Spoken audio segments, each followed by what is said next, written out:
Dijon Alexandre, président de Café Longtemps. Café Longtemps, c'est une association qui valorise l'histoire, le patrimoine, la tradition du café à travers des expositions, des interventions sur des groupes de jeunes, de moins jeunes et aussi au service des municipalités dans le cadre des événements culturels et patrimoniaux. Plutôt itinérante avec beaucoup de démonstrations. Un public large, hein, donc il y aura des publics de handicap, des centres aérés, des troisième âge.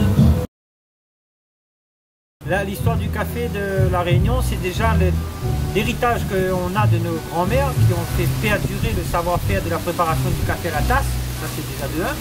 Et après, sur le plan historique, le café, si vous voulez, est l'un des piliers de l'histoire de La Réunion, puisque au début du peuplement, c'est la première économie de plantation qui va se fixer. Si on a défriché les terres de façon plus accrue dans l'île Boisbon, c'était pour y planter le café. Si on a fait venir des colons en grande quantité dans l'île et de l'esclave, la main-d'œuvre de l'esclavage, pardon, c'était à cause du café. Mais il y aura quand même une récompense au bout, malgré cette période noire qu'a connue l'île Boisbon, c'est-à-dire l'esclavage. La réputation du café Boisbon en Europe, puisque ce sera le deuxième meilleur café consommé en tout temps. La production du café s'est arrêtée pour des multiples raisons. Hein. Et ça s'est pas arrêté d'un seul coup. Hein. Ça a pris une mort lente, on va dire. On va dire que le sucre remplace la culture de la canne, remplace le café au 19e siècle. On continue à produire du café toutefois. Par contre, le prix du courant, les maladies successives qui vont attaquer le café vont faire que les tonnages vont diminuer. Mais les tonnages tiendront, résisteront jusqu'à la départementalisation. Le souci avec la départementalisation, c'est que la caisse de sécurité sociale se met en place et que c'était devenu concrètement, on va dire, hors de prix de produire du café à La Réunion par rapport au coût de la main-d'œuvre. La caisse de sécurité sociale fixe un montant à payer aux journaliers, aux travailleurs. Et alors là, c'est la mort assurée du café dans l'île, puisque en 1959, on envoie les 100 derniers kilos. À partir de 1960, nos grands-mères nous ont aidés, parce que bien souvent on associe l'image de la grand-mère avec le café.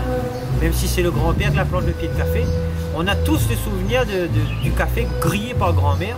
C'est grâce à nos grands-mères que l'héritage va continuer et va se perpétuer de génération en génération. Par contre, beaucoup, hélas, vont jeter leur moulin à maïs, leur pilon, et maintenant on est embêté pour préparer notre café. Mais heureusement que ces grands-mères étaient là pour nous raconter comment il fait le café pays dans la grecque. Voilà. Et toutes ces étapes, c'est-à-dire le tri, le décortiquage, le ramassage, c'est grâce à elles qu'on a hérité quand même de cette tradition. Alors le Boisbon pointu, c'est le café qu'on va sélectionner dans les années 2000 pour faire l'objet de la relance de la filière café ICOL, puisque l'idée des pouvoirs publics, après la visite des Japonais et d'un grand spécialiste du café, André Charrier, dans l'île, de relancer la vieille filière qui renaît de ses cendres, tel un phénix qui renaît de ses cendres. Et puis donc ça va prendre 8 années d'expérimentation avant que les premiers kilos ne soient vendus à l'exportation et sur le marché local. Et on s'est fixé sur une variété bien précise par rapport aux qualités de ce café, les saveurs organoleptiques de ce café à la tasse, qualité organoleptique à la tasse, c'est-à-dire un faible taux de caféine, une bonne acidité et une longueur en bouche exceptionnelle et des notes de fruits ou d'agrumes qui valent que ce café soit nommé Grand Cru aujourd'hui. La démonstration, donc on va aborder d'abord une partie historique du café à La Réunion et ensuite on va passer par étapes sur comment nos anciens fabriquer le café à la maison, c'est-à-dire à partir du séchage, le séchage au pilon, le pilon au vannage, quelques notions sur la torréfaction et après la dégustation.